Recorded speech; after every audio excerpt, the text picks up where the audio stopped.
नमस्कार दोस्तों, आप सभी का अपने YouTube चैनल आशा स्टडी पॉइंट पर स्वागत है। इस वीडियो में दोस्तों हम लोग चर्चा करने वाले हैं पेट परीक्षा 2023 जो आपकी संपन्न हो चुकी है। उम्मीद है मुझे आप सबने अच्छा पेपर बनाया होगा। तो चलिए रीजनिंग के जो प्रश्न आपके पेट परीक्षा में पूछे गए हैं उनको चर्चा कर लेते हैं। तो पेट परीक्षा 2023 में जो 28 अक्टूबर के मॉर्निंग शिफ्ट का पेपर था आपका, यानी फर्स्ट शिफ्ट का, उसके बारे में हम लोग इस वीडियो में चर्चा करेंगे। तो चलिए पहला जो प्रश्न आपका दिया गया है उसको देखते हैं रीजनिंग का। कहा गया आपका 17 जून 1998 को सप्ताह का कौन सा दिन था। मैंने बहुत सारे ऐसे आपको सेशन में प्रश्न कराए थे, अगर आपने सेशन देखे होंगे तो आप इसको कर पाएंगे। विदाउट फॉर्मूला मेथड मैंने कहा था जब भी इस तरीके का कोई डेट आपसे पूछी जाती है तो आप क्या करेंगे, उसके राउंड तक की डेट को ले लेंगे। यानी 1997 को आपको पहले सॉल्व करना है। तो यहाँ पे आप इसको फैक्टर मेथड से तोड़ेंगे 1600 प्लस 300 प्लस 97 में। मैंने आपको बताया 1600 के 0 हो जाते हैं, 300 का विषम दिन 1 हो जाएगा, 97 के टोटल पहले 97 उतार लीजिएगा। फिर प्रत्येक चौथे साल लीप ईयर पड़ता है तो वहाँ 2 दिन लेना था, तो हम 97 को 4 से भाग देते हैं, तो जो दिन आपके छूटे हैं उसको निकाल लेंगे। तो यहाँ पे आप भाग देंगे तो 4 दूनी 8 हो जाएगा और 4 चौक 16 हो जाएगा, यानी 24। अब ये दिनों की संख्या आपकी ऐड करके 7 से छोटा कर लेंगे। तो जब आप इसको ऐड करेंगे तो हो जाएगा दोस्तों 1 और यहाँ पे हो जाएगा आपका 12, यानी ये हो जाएगा 121। अब इसको 7 से आप भाग देंगे तो हो जाएगा आपका 7 एकन्नम 7 और 51, 7 सत्ते 49, यानी 2 दिन। तो आपका यहाँ पे जो 97 सालों के विषम दिनों के बारे में अगर हम बात करें दोस्तों तो 2 दिन हो जाएंगे और यहाँ पे आपके 300 के 1 दिन।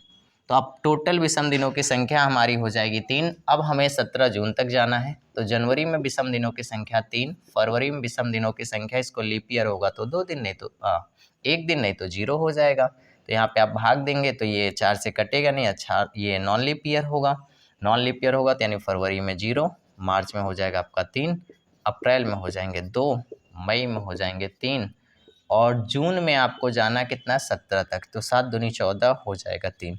छोटा कर लेते हैं, जो शेष बचेगा वही दिन आपका आंसर होगा। 3 3 6 2 8 काट दीजिएगा, 1 दिन इधर ले लीजिएगा।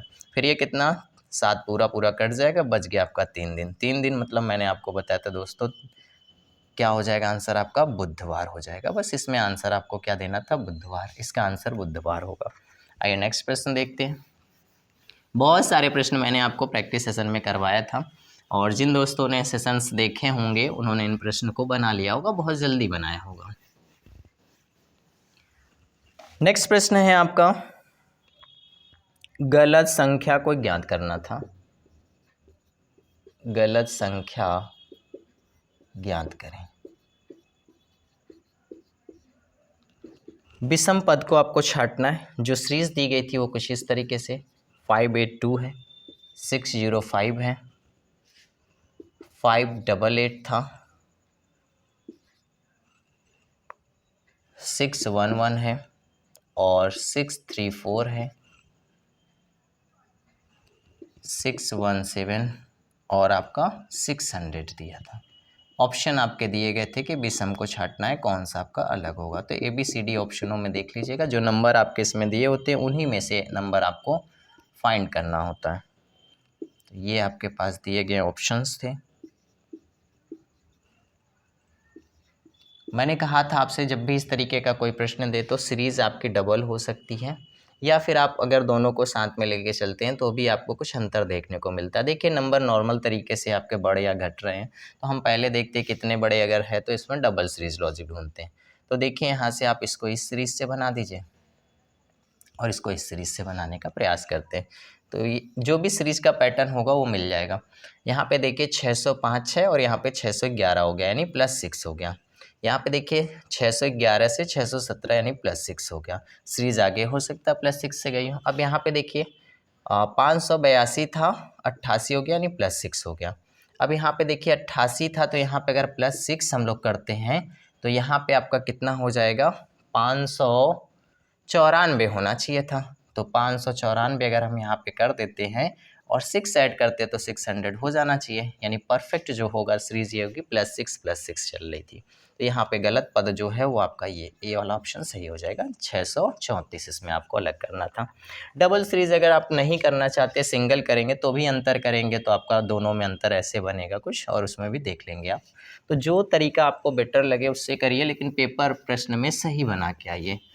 और ऐसे प्रश्न भी हमने बीजाती छांटिए और अलग करिए, बहुत सारे प्रश्न सेशन में कराए हैं।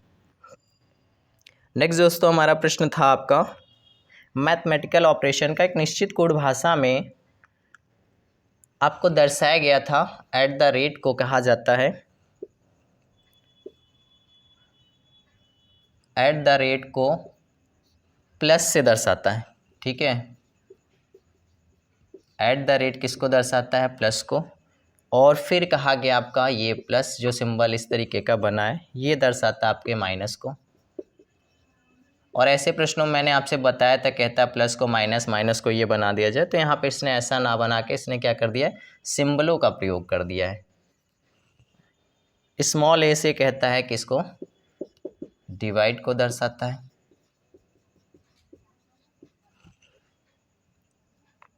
और इसके बाद जो है आपका ये सिंबल जो है मल्टीपल को यानी गुणे को दर्शाता है, ठीक है। अब देखिए हमारे पास जो इक्वेशन दिया है वो कुछ इस तरीके से दिया था।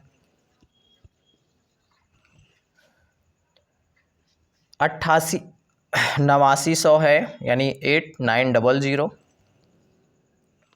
ए का सिंबल आपका बना हुआ है, फिर इसके बाद 100 था, फिर ये वाला सिंबल आपको बना हुआ है, फिर यहाँ पे 5 है, फिर ये वाला सिंबल बना है आपका, 4 है, ये सिंबल बना है, और यहाँ पे आपका ये है, और फिर ये है, और ये। अब क्वेश्चन मार्क पूछा गया था क्या होगा, कर सकते हैं, इजी था। चलिए यहाँ पे जो भी हमारे पास दिया है इनको सिंबल में कन्वर्ट कर लीजिए। तो यहाँ पे हो जाएगा 8900 और यहाँ पे इस सिंबल के जगह पे डिवाइड कर देना है आपको, और इस वाले सिंबल पे क्या रख देना आपको, माइनस रख देना है, और इस वाले सिंबल के जगह पे मल्टीप्लाई रख देना है, इस सिंबल पे माइनस रख देना है, और यहाँ पे इस सिंबल के जगह पे आपको फिर से डिवाइड रख देना है। सॉल्व करते हैं, जब आप इसको भाग देंगे तो ये हो जाएगा आपका 8900 को 100 से भाग देंगे दोस्तों तो ये पूरा पूरा कट जाएगा, तो आपका ये क्या हो जाएगा, आपका केवल इतना बच जाएगा 89। फिर यहाँ पे इसको मल्टीप्लाई कराएंगे तो माइनस का हो जाएगा, तो 5 × 4 20 हो जाएगा आपका, और इसको भी डिवाइड कर देंगे तो ये क्या 11 का स्क्वायर होता है, तो 11 बार में कट जाएगा, तो माइनस का हो जाएगा 11। इन दोनों को जोड़ दीजिए और ये प्लस वाले से घटा दीजिए, तो 89 में क्या करेंगे आप 31 हो जाएगा, स्क्वायर करेंगे माइनस का, घटा देंगे तो हो जाएगा दोस्तों यहाँ पे 58। तो इसका आंसर हो जाएगा 58, दिया गया ऑप्शन में आपको 58 को टिक करना था। नेक्स्ट प्रश्न देखिएगा। नेक्स्ट प्रश्न में है हमारा कथन और निष्कर्ष का है। कहा गया है आपसे सभी डंडे बंदूकें हैं। हमने बहुत सारे ऐसे प्रश्न आपको बताए थे करने के लिए, डायग्राम का मेथड भी बताया था कि आप डायग्राम के मेथड से करेंगे बहुत जल्दी आंसर फाइंड कर पाएंगे। फिर कहा गया आपसे कुछ नावें डंडे नहीं हैं, कुछ नावें डंडे नहीं हैं। निष्कर्ष देखिएगा, निष्कर्षों की संख्या आपकी 2 दी गई थी। पहला निष्कर्ष आपका बना हुआ है सभी बंदूकें नावें हैं, सभी बंदूकें नावें हैं। दूसरा निष्कर्ष आपका दिया गया था कुछ नावें बंदूकें नहीं हैं, कुछ नावें बंदूकें नहीं हैं, ठीक है। बनाते हैं डायग्राम को और एनालिसिस करते हैं। सभी डंडे क्या हैं, सभी डंडे बंदूकें हैं, तो बंदूक बाहर हो जाएगी और डंडे अंदर हो जाएंगे। कुछ नावें डंडे नहीं हैं, कुछ नावें डंडे नहीं हैं। अब देखिए दोस्तों यहीं पे आपको इस चीज़ को समझना होगा। अब यहाँ पे कुछ नावें डंडे नहीं है, इसका मतलब ये कुछ फिगर ऐसे भी बन सकता है जिसको हम लोग क्या बना सकते हैं, नावें। और ये डायग्राम और भी दूसरे तरीके से कैसे बन सकता है, ऐसे बन सकता है। ये हो जाएगा आपका डंडे और ये हो जाएंगी आपकी नावें और ये आपका हो जाएगा बंदूकें। तो 2 डायग्राम आप बना लेते तो आंसर इसका निकल आएगा। दोनों में जो सही होगा उसी को देखते हैं। कहा गया सभी बंदूकें नावें हैं, बंदूकें यहाँ हैं और ये पॉसिबल नहीं है। फिर इसके बाद कहा गया कुछ नावें बंदूकें नहीं हैं, कुछ नावें बंदूकें नहीं हैं। यहाँ से देखिए नहीं हो रही और यहाँ से हो रही है, इसका मतलब ये भी गलत है। हमने ऐसे पृष्ठों में कहा था कि जितने भी डायग्राम बनते हैं सभी में आपका वो चीज़ दिखना चाहिए जो कहेगी तभी सत्य होता है। तो इसमें निष्कर्ष ना तो पहला ना तो दूसरा आपको फाइंड करना है। आइए नेक्स्ट प्रश्न देख लेते हैं। नेक्स्ट प्रश्न में हमारा कहा गया आपसे रक्त संबंध का प्रश्न है। थोड़ा सा बड़ा था लेकिन कोई बात नहीं, ऐसे भी प्रश्न बहुत सारे मैंने डिस्कशन कराए हैं और बताए हैं टाइप 2 जैसे कि इस समीकरण से बनवा देता है। कहता है a प्लस बी का अर्थ है, a प्लस बी का अर्थ है कि a का माँ b की माँ है। फिर कहा गया आपका a माइनस बी का अर्थ है a का माँ b का भाई है। फिर कहा गया आपसे a परसेंटेज b a का माँ b का पिता है और a इंटू बी का अर्थ है a का माँ b की बहन है, b की बहन है। यानी जहाँ पे आपको जो सिंबल कहा गया प्लस का मतलब ये हो जाएगा, माइनस का मतलब ये हो जाएगा, परसेंटेज का ये, इसको समझ लीजिए। पूछा गया आपसे तो बताएं p का माँ q का मामा है। यानी समीकरण आपके पास दिए गए हैं उनको देख लेते हैं, इक्वेशन को बैलेंस करते हैं। A B C D option थे जिसमें से आपको बताया गया था, कहा गया p minus M plus N into Q. फिर आपसे कहा गया था ऑप्शन है q minus S percentage p plus S into N minus Q और q minus N plus M into P. ये आपको इक्वेशन दिया गया था, इसमें से बताना है कि किस में आपका ये कंडीशन बनेगा, q का मामा p होना चाहिए। और मैंने आपको दोस्तों बार बार बताया था कि मामा कौन होता है, जो माँ का भाई होता है वो हमारे लिए मामा बनता है। तो रिलेशन हमें क्या चाहिए, हमें माँ का भाई मतलब माँ के भाई से रिलेशन को फाइंड करना है कि इसमें कौन सा होगा। पहले वाले इक्वेशन में आप देख पा रहे होंगे, जैसे अगर इस इक्वेशन को बनाए तो हम लोग कैसे बनाते हैं, b की माँ कौन है, a तो माँ ऊपर हो जाएगी और ये माइनस हो जाएगी। फिर कहा गया b का भाई कौन है, तो a हो जाएगा प्लस हो जाएगा। फिर कहा गया b का पिता कौन है, a तो प्लस हो जाएगा। फिर कहा गया b की बहन, तो b की बहन कौन है, तो b की बहन a हो जाएगी, माइनस बना लीजिए। तो यहाँ पे ये बहन का रिश्ता दर्शाता है और ये आपका पिता का है और ये भाई का है और यहाँ पे आपका जो दिया गया वो माँ का दिया गया है।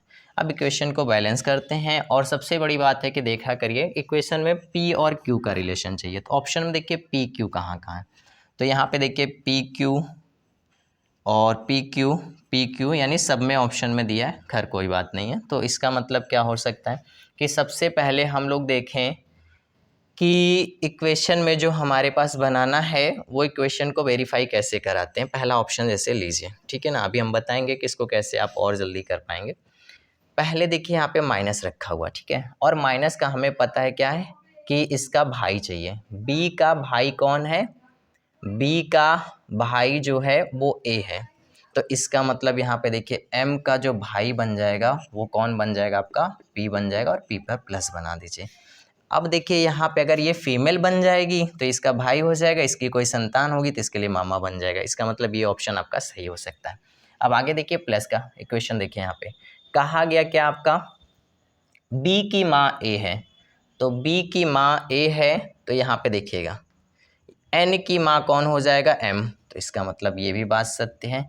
यहाँ पे ये कौन बन जाएगा एन और ये इसकी माँ हो जाएगी। अब देखिए दोस्तों बन रहा है यानी इक्वेशन। अब ये देखिए यहाँ पे ये माँ है, इसके भाई हैं, तो इसका मतलब इसके मामा बन गए। तो अब अगर ये इसका भाई या बहन बन जाए तो इसका मतलब जो हमसे आंसर पूछा है वो वेरीफाई कर जाएगा, यही हमारा इक्वेशन सही हो जाएगा। अब आगे इसमें देखिए फिर यहाँ मल्टीप्लाई का मतलब क्या है, यहाँ देखिए कहा गया बी की बहन ए, तो बी की बहन ए, तो यहाँ पे क्यू, ठीक है ना, क्यू के बारे में हम बात करें तो क्यू की बहन कौन बन जाएगी, यहाँ पे आपकी एन बन जाएगी, तो क्यू को यहाँ बना दीजिए, ये माइनस हो जाएगा। ठीक है, अब देखिए यहाँ से संबंध दोनों बन गया ना, तो यहाँ पे देखिए ये आपस में दोनों इसकी संतानें हो गई। तो अब देखिए अगर ये मामा कह रहा तो इसका मतलब ये भी इसको क्या कहेगा, मामा ही तो कहेगा दोस्तों। और यही तो पूछा था, इसने कहा था क्यू का मामा पी, तो देखिए क्यू का मामा पी बनेगा। तो पहला इक्वेशन आपका वेरीफाई कर जाएगा। अब देखिए दूसरी कंडीशन के अगर बारे में हम लोग बात करते हैं तो यहाँ पे देखिए भाई बहन के रिश्ते में चाहिए, तो यहाँ पे ये इक्वेशन एक साथ में कौन चाहिए था पी। चलिए देखिए जैसे ये ऑप्शन हो गया, अगर मान लीजिए ये सबसे लास्ट में होता तो कैसे करते, तो फाइंड करने का तरीका देखिए कैसे हम आंसर को सेलेक्ट करेंगे, कैसे होगा।